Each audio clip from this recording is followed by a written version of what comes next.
Come gather round the campfire and hear our ghostly tales of chilling terrors, darkest woes, and anything that goes bump in the night. So cuddle up with your best friend or dare it alone. The darkness is closing in and spirits are calling your name. This is Fireside Phantoms.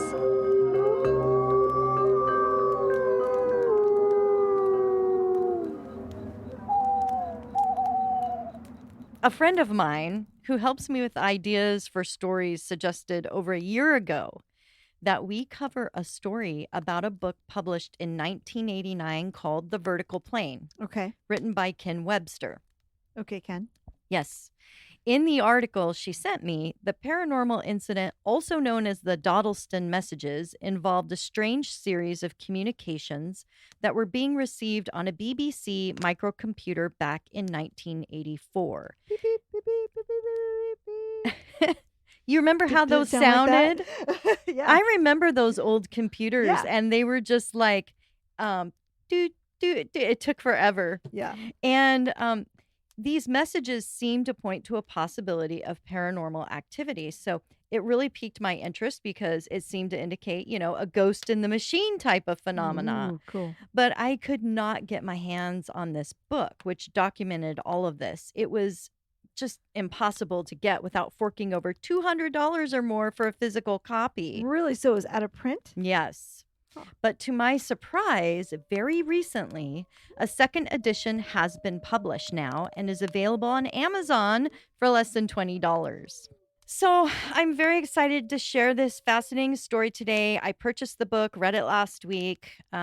This will be a two-part episode because I want to cover not only the story of what happened, and it's quite intense, but the investigations and interesting theories that have developed over the last 35 years since its first publication.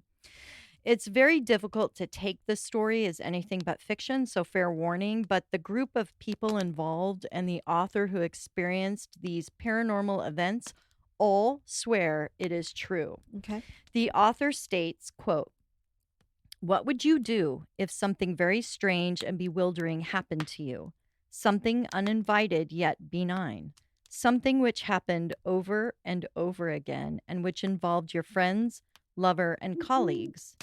Would you want people to know?" I would think they're all in on together. It's like a Would you- collusion. Holly's already trying to make conclusions without even knowing what the story is about. I'm like, you guys, Wouldn't you want her on your jury? stop trying to gaslight me. Guilty. I don't even need to see the witness. Guilty. Right, I already know. Anyway, back to the quote. Would you want help in understanding it? Yes, yes. But my experience suggests you would be wasting your time. End quote. And that's by the author. He was very frustrated by the whole experience. And we'll get more into that. Is Ken still alive? Is he still with us? Yes. Okay. He is. December of 1984 until the spring of 1987, 300 plus messages were received by a mysterious person or persons and collected by Ken Webster, who resided in Doddleston, England with his girlfriend Debbie and roommate Nicola, affectionately called Nick for short. Ken worked at Hawarden School, teaching economics in the neighboring town of Wales, and the school was known for its computer literacy emphasis and was given special funds to equip the school with several BBC microcomputer systems. They allowed teachers to borrow them for periods of time to familiarize themselves with the systems and work on projects at home. Ken, Debbie, and Nick lived together in a residence called Meadow Cottage, an old converted farmhouse made of several other residents. Their unit was at one end and was in the process of a huge renovation and remodeling project. Paranormal activities started to appear in the home shortly after the project started. Pans would stack up in the middle of the floor. It was noticed that there were dusty small footprints going up a wall, and the print had 6 toes. A mutant. After repainting and cleaning, the footprints would reappear again. There were noises of chalk writing, and they would come home to find all kinds of odd things like cat food tins, glasses, and furniture stacked up Did they have cats? and precariously balanced. They must have, because there was cat food tins. They must have, yeah. Aw. Copper pan handles were bent, and nobody felt comfortable going into the living room or kitchen alone at night. At times, the house would shake and pounding would be heard on the roof. So, at that time, there weren't workers remodeling, and they'd be hearing pounding on the roof at night. Okay. It's so creepy. Ken talked to one of his musician friends, John, about the issues, and John said it sounded like they had a poltergeist. Mm-hmm. Okay. Ken brought home one of the BBC microcomputers from school, prompted by his roommate Nick, who thought it might be helpful for her to type up some comedy sketches she was trying to produce. Nick was in between jobs and was hoping to start a cabaret group. The operating system had a chip named Edward, which was standard for all the BBC microsystems. Back then, computers did not have any network access to other computer systems or the internet. What year is it again? 1984. Okay. Oh, George Orwell. Okay. I didn't notice the correlation there. The computer program was accessed by typing at the prompt arrow on the home screen the word Edward and then hitting return. The system would also prompt you to save the document when it is finished to a floppy disk. Unlike computers today, there was no way to lock the screen when someone stepped away, and it was easier at times just to leave the computer on at the home prompt screen rather than shutting all the way down anytime someone left. Hallelujah to that. I still feel that true. I know, I don't like it. Computers today. One afternoon, Ken, Nick, and Debbie all left the house for a short visit to their friend David at his home. On return, Ken, curious to see how Nick's work was coming along, found a file listed on the computer disk with a weird message. Ken, Deb, Nick, true are the nightmares of a person that fears. Safe are the bodies of the silent world. Turn, pretty flower, turn towards the sun, for you shall grow and sow. But the flower reaches too high and withers in the burning light. Get out your bricks. Pussycat, pussycat went to London to seek fame and fortune. Faith must not be lost, for this shall be your redeemer. Ken questioned Nick regarding the odd message, and they both laughed it off as a creepy prank, probably from a friend of theirs who sometimes popped by unannounced to record guitar music with Ken. Perhaps he was writing lyrics because the poem made no sense. The computer was eventually returned back to the school, and nobody really thought any more about the incident. Time passed, and a different computer was brought home again in February of 1985. The computer was accidentally left on again, and a new file appeared. The file contained an odd message, as if it was a continued conversation with someone, and it referenced a person by the name of Edward Gray, saying Edward can afford expensive things like electric lights. The person sending the message also expressed anger that his house was being occupied and swindled from him in a devious bribe.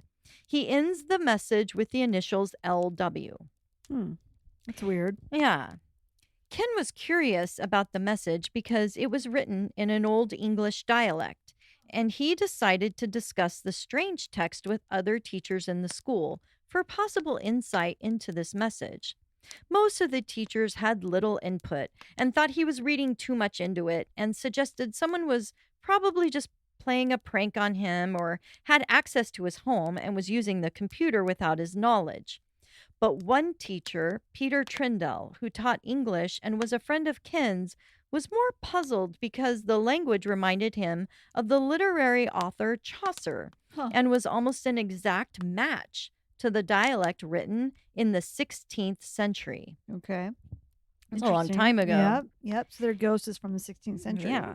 He told Ken that very few people could mimic that specific style or have an understanding of the vocabulary, which was very different to our modern English language. So as an attempt to gather more information, Ken, Debbie, and Nick decide to write back to this mysterious person on the computer. They typed up a series of questions to see if they would get a response. They asked if LW could confirm their present year.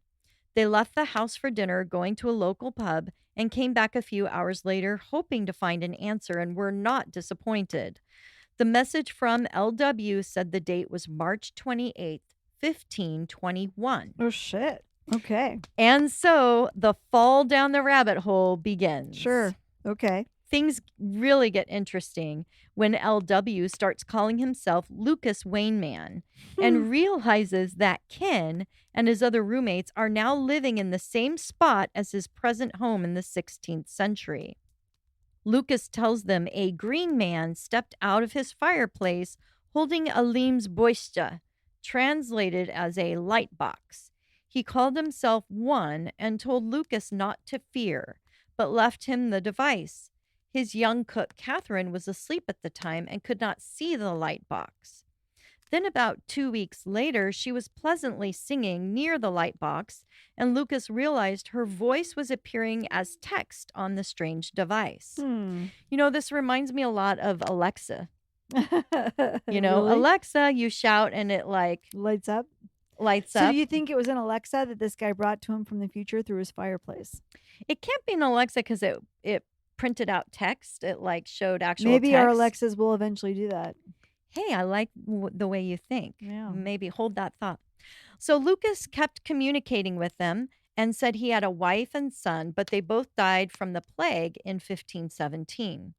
There were attempts to do research to confirm his identity and other historical events in order to prove it was a hoax. One crazy message was the surprise Lucas had when it was revealed to him that Ken and his friends were communicating from the year 1985. Lucas was confused and wrote, quote, I thought you were also from 2109, like your friend who brought the box of lights, pray, end quote. There were some discrepancies in things Lucas was telling them, but instead of confronting him, they decided to play along in order to get more information. One glaring error that troubled them in the beginning was when Lucas claimed that Henry VIII was married to Catherine Parr and was 46. But Henry was only 30 years old in 1521, not 46 as L.W. claimed. Lucas also told them he studied at Jesus College, which didn't exist yet in that time period, not until the year 1571. Far too late for what would be appropriate time for attending college. So Lucas is a chronic liar. Maybe. What they failed to realize is that Lucas was testing them, as he was very suspicious, thinking they might be sent from the devil. They certainly had electric power that he did not understand. He also thought it might be someone with a nefarious purpose, so he was using an alias, a name of his former teacher, and he was testing them by making historical errors on purpose to see if they really were from the future. So they're both like testing each other. It's really funny. That is funny. He confronted them on their lack of knowledge of historical events and explained that he actually studied law at Brasenose College in Oxford and met the famous Erasmus several times while he was studying there. However, the messages had other issues. Many were filled with added punctuations of commas and question marks, including parentheses that were more in line with our modern standard of writing. Okay. Peter, the English teacher, took an interest in helping to translate the meanings and found that several messages contained many legal terms and words appropriate for someone learned in law, verbiage, and practice. Okay. So that's interesting. Yeah. Meanwhile, Lucas said he could see them moving around in his house, and he heard all kinds of racket from their remodeling and experienced similar poltergeist activity on his end. Ken realized that they were the ghosts in Lucas's world. Right. Isn't that funny? Yes. Lucas communicates that he is writing a book to document everything he is experiencing from his perspective. Debbie, Ken's girlfriend, starts to have strange dreams where she speaks to Lucas and can see him in his time period. Nobody else has this connection, and Ken makes light of her dreams until one night Debbie starts singing in Latin during her sleep and wakes up telling Ken she sees Lucas in prison with a metal grate over his head that allows just a bit of sunlight to shine through. So Lucas is a criminal. That's Yeah, why he knows that's so much about another, the law. and that's another reason why he has an alias. Yeah. But boom, things get thick. The group realized they need proof of their experience, so they reach out to the Society for Psychical Research, who Yay. come to investigate, bringing their equipment and making sure that their primary suspects, Ken, Debbie, and Peter, Aren't putting them who, on. who Holly suspected from the very first sentence, They are all in it by the together. way. Yep. They made sure that they were being all watched and monitored. Mhm. Now, cameras were not really used back then to record the residents, but they did require them to make sure the windows were sealed. Did they watch the movie Poltergeist before they went over there? No, they didn't. All entry points secured, and they did a thorough search into the computer. The team also set traps outside to catch anyone trying to leave or enter the home. A ghost trap. Ghost traps. Ken told them that they had used a couple different computers from the school, but they were all the same model. He had been buying new disks to prevent any student or person from tampering with it. They checked their disk before use of any pre-saved files. The research team decided to bring in their own computer for them to use instead of the BBC microcomputer. It was noted that Debbie seemed to attract most of the phenomena, and when she was present in the home, messages were most often received, but ironically, not when Ken was present. Ken seemed to block the messages when he was around. They all agreed that it was important for silence, as any interference like noises or loud emotions prevented the transmittal of messages. Loud emotions, what would that be? So if you're really upset, I guess, and you're crying or screaming or you're angry, maybe that would block those messages from coming through. Okay, because it produces a lot of energy. Negative energy, maybe. Yeah, okay. At one point in the investigation, a researcher who was more sympathetic to them was suddenly replaced by a new person. Oh. In part 2, I will go over in depth what transpired with their investigation and their conclusions. Now, back to the story. Okay. At some point, Debbie gets a puppy and names it Lucas. Lucas the puppy. 2109 somehow knows this and is very upset. There are 2 Lucases in the home. Yes. And 2109 reaches out and tells them that only one Lucas can be present to avoid confusion. The other must go away. 2109 tells them they are stopping all communications between parties in order to fix the issue. Oh, really? Uh-oh. So fascinating. Lucas has to go. The dog is a great comfort to her, and yet after a brief period of time, it seems to get sickly. Yeah, I bet it does. The dog also seems anxious and avoids the kitchen. The ghost is trying to poison it. I avoid the kitchen too because, too much snacking these days. Not me. I'm in there all the time. Anyway, poor Debbie calls a veterinarian.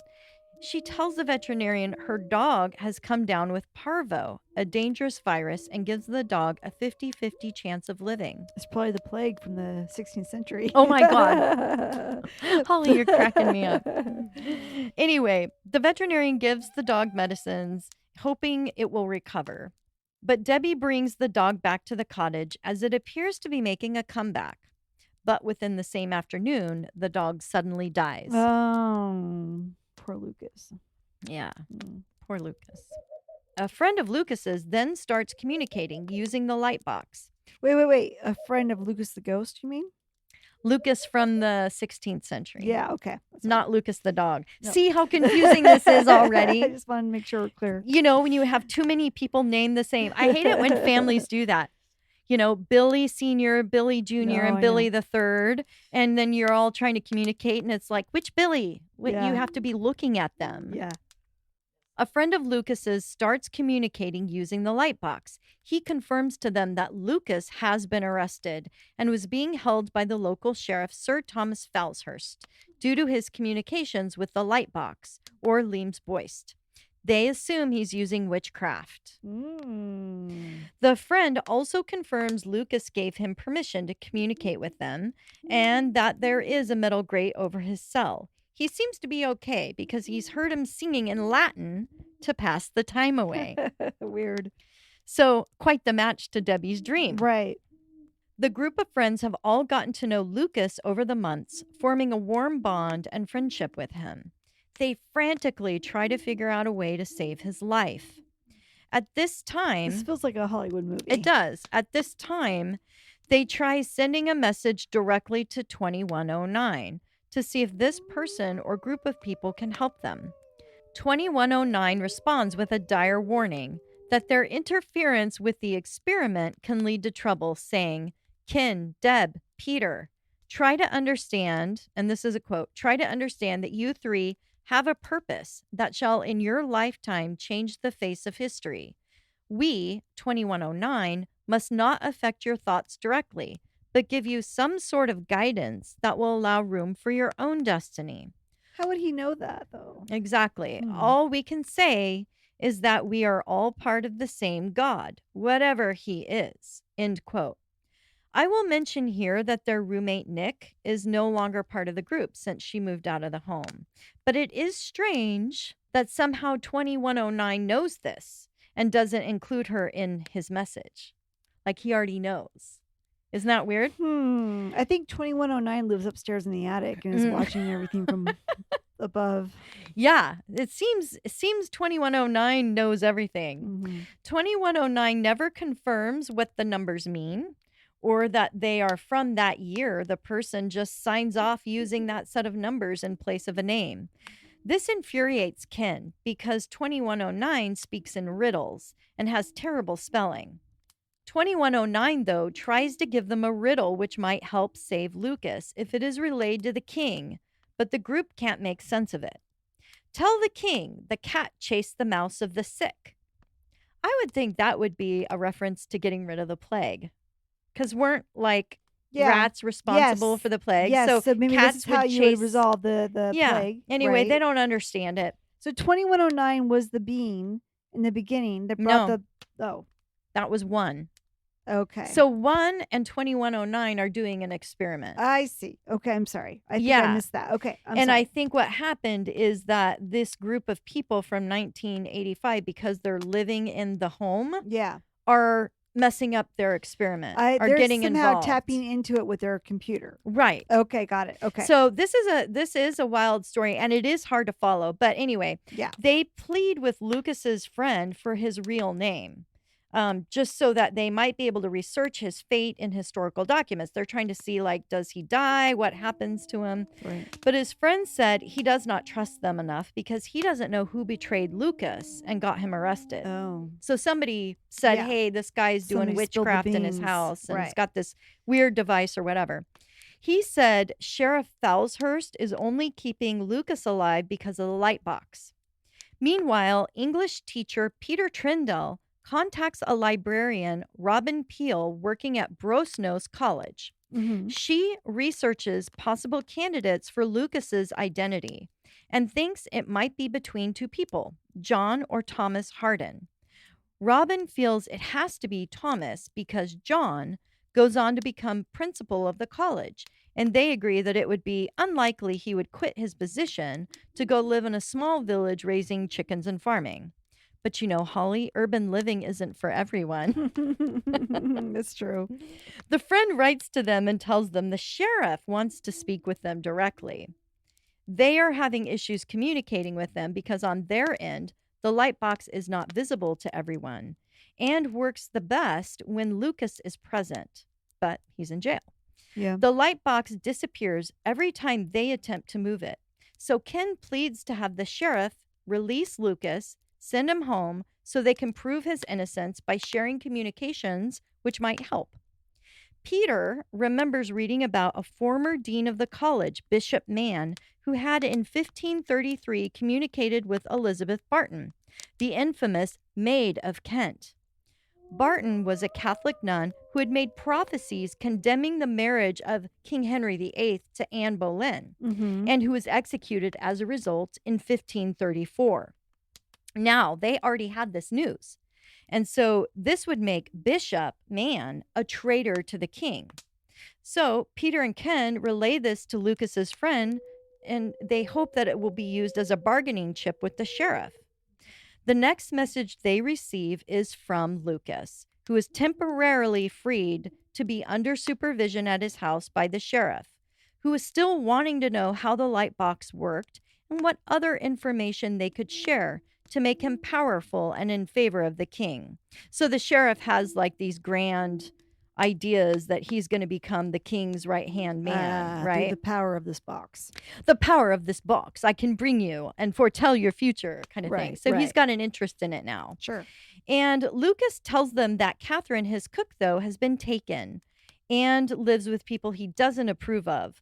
Later in the story, he finds out she's actually been killed based on her close association for being a part of Lucas's household. That's hardcore. It's Yeah. medieval. It's total voodoo, bad news. They Yeah. were brutal back then. Yeah.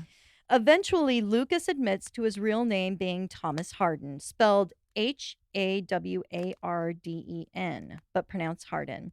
According to records, Thomas Harden was a dean of a church in Gloucestershire in the 1500s, but was expelled for refusing to expunge the name of the Pope from a book in the chapel, as was required by law after the break with Rome. Oh. So there is some evidence for his existence. And Okay. it does make sense if he was expelled, why he's now just like living in this little village Town, and, sure. yeah. Yeah. living in an alias too, Right. with an alias. So 2109 then sends a message to Ken, demanding him to tell them everything he knows about Lucas's real identity. There is a sense that 2109 is very worried about something. So he's really upset that they found out his name. Okay. So I don't know why, but he's just like really angry. 2109 whole is thing. really angry. Yes. Okay. The messages, along with the stress of poltergeist activity, is taking its toll on Debbie and Ken. Mm-hmm. Debbie moves out for a period of time, and Ken becomes really apathetic to everything. So whatever's happening in this house is really affecting him. Yeah. He's actually becoming really depressed, which Right. really is what happens when people are being, over a period of time, subjected to paranormal, Sure. poltergeist, Yeah. negative entities. Yeah. So that rings true to me. Yep. He's tired of trying to figure out everything, and he wants a peaceful home. Probably just exhausted from it. He is. It's like taking over his life. And at one point, 2109 tells Ken that they will try to help block these disturbances in order to give them a much needed break. So that is kind of cool too, that he has abilities to kind of keep this from happening. This book was a bit much to digest and gave me a royal headache trying to keep track of the order of events Yeah. and all the people involved. It sounds incredible. And just like you, Holly, it sounds like a melodrama or something. About halfway through, many would think this is just someone's idea of selling a book or having, at the very least, a very vivid imagination. Right. Because the story is full of twists and turns and drama, and it seems to like pull you in and like keep you reading, Yeah. just like someone would do when they're planning out, a movie script or Right. something like that. Right. It's really hard for most people to swallow. Yeah. Critics who are quick to debunk the story, they make their case with the instability of the texts. As the story progresses, both Ken and Thomas change their style of communication to help mimic the other for better understanding.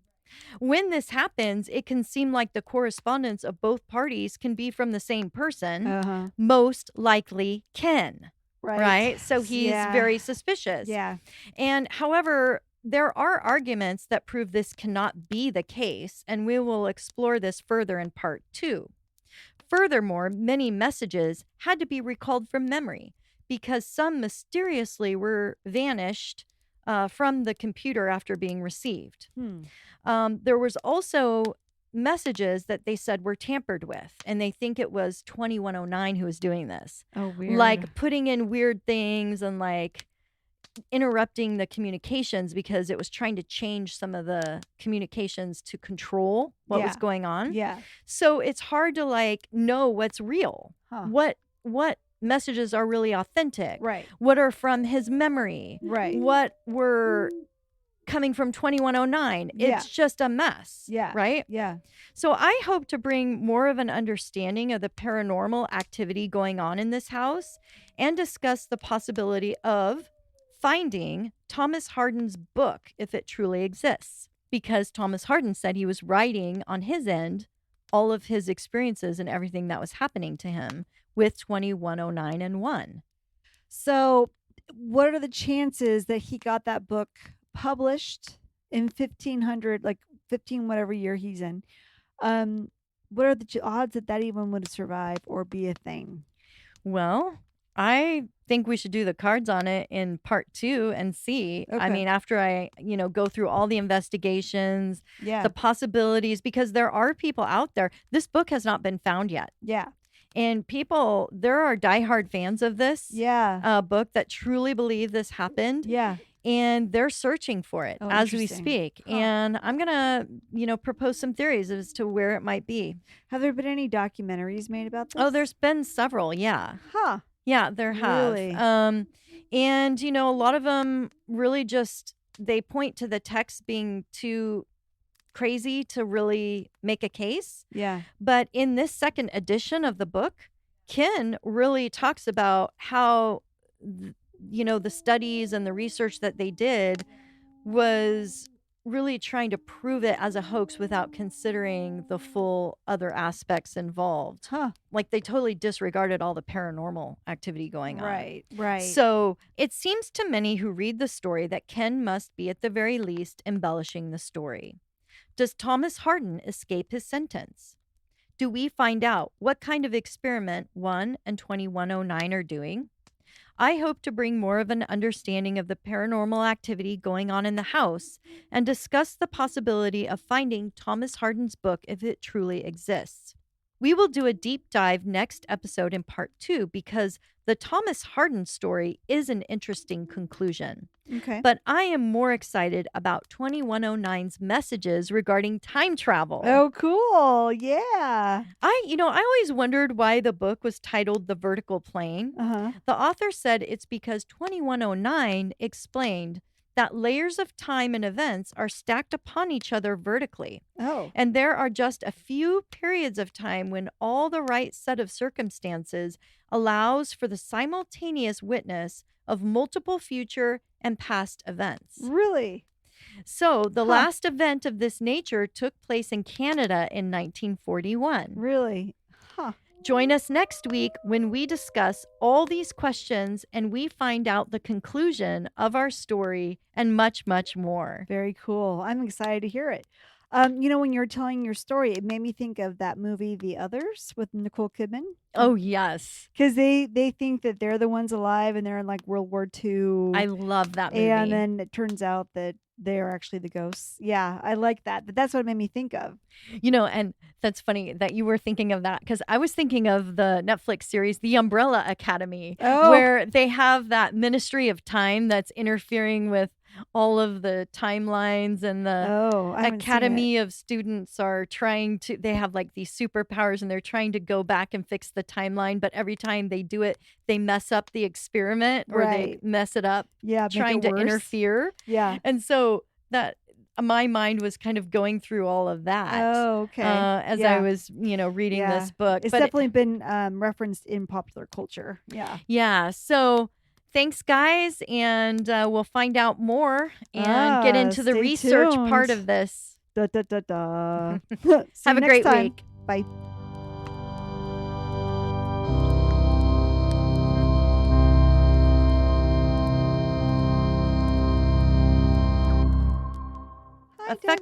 Affectionate. Okay. Sorry. When I said interact, I didn't mean take over. I'm not going to. Holly, are you going to tell this story? Or is Carol? Yeah. It was so awesome. That was pretty funny. And because you knew more about the topic than me. Yeah. So you were super excited. Or I was like, oh my, and then this happened, and then that happened. Remember that one time I looked up something you were talking about and you're like, are you researching this one? I know. Holly would have this thing where she would have her computer opened while I'm telling a story. Nowadays, she doesn't do that. No, she closes it. It's clear over there on the bed. She's gotten in too much trouble with me because she would be researching while I'm telling my story. Well, it was interesting. So I'm like, oh, I want to know more about this. I know. So just shutting up and listening to your story. It's so funny. They're in your brain. They see your dreams. They know what you want. As the flames die down, do remain undaunted. Though all hitchhikers are ghosts, And all dolls are definitely haunted.